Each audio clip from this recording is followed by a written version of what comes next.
মায়ের হাতের পিঠা পর্ব 11। টুনির মা তো টুনিকে পাক্কা বলে দেয় যে সব পিঠাগুলো শেষ করে তারপরেই তাকে উঠতে হবে, শুধু মুখে মুখে প্রশংসা করলে চলবে না। আর এই সব পিঠাগুলা টুনির মা অনেক যত্নে কষ্ট করে টুনির জন্য বানিয়েছে, তাই সে এই বিষয়ে কোনো অজুহাত একদম গ্রান্ট করবে না। এরপর টুনি মনের আনন্দে পিঠা খেতে শুরু করে।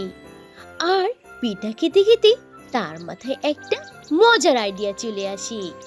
তারপর সে তার আম্মুকে জোরে ডেকে বলে, আম্মু, আম্মু, জলদি শোনো, আমার মাথায় একটা আইডিয়া এসেছে। আমি ভাবছি তোমার হাতের এই মজার মজার পিঠাগুলো তৈরি করে আমি বনের মধ্যে একটা দোকান দিয়ে দেব পিঠার। আর তারপর এই মজার মজার পিঠাগুলো খেয়ে বনের সব পশু পাখিরা আমাকে কিছু পয়সাও দিবে।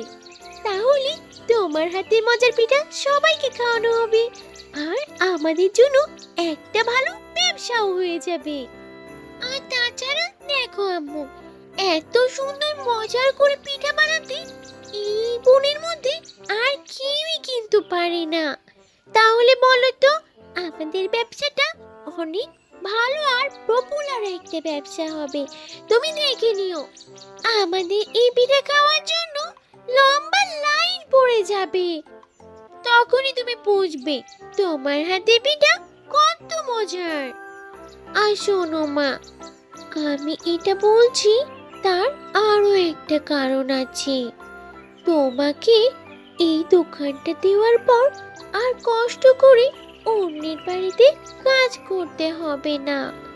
আমার এটা ভীষণ খারাপ লাগে। তোমাকে কত কষ্ট করে প্রতিদিন নিয়ম মতো ওই বাড়িতে যেতে হয় আর কত কষ্ট করতে হয়।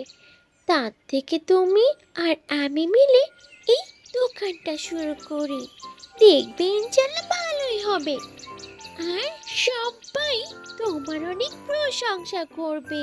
তুমি মিলিয়ে নিও। টুনিরা কি তবে টুনির মায়ের হাতের পিঠার একটা সত্যিই দোকান দিয়ে দেবে? তাহলে তো অনেক মজা হবে। আমরা সবাই মিলে সেই দোকান থেকে তখন তাহলে টুনির মায়ের হাতের পিঠার স্বাদ পেতে পারবো। কি বলো তোমরা? তোমাদেরও কি তাই মনে হয়? কমেন্ট করে অবশ্যই তোমার মতামত আমাকে জানিয়ে দিও। আমি কিন্তু তোমার কমেন্টের অপেক্ষায় থাকবো।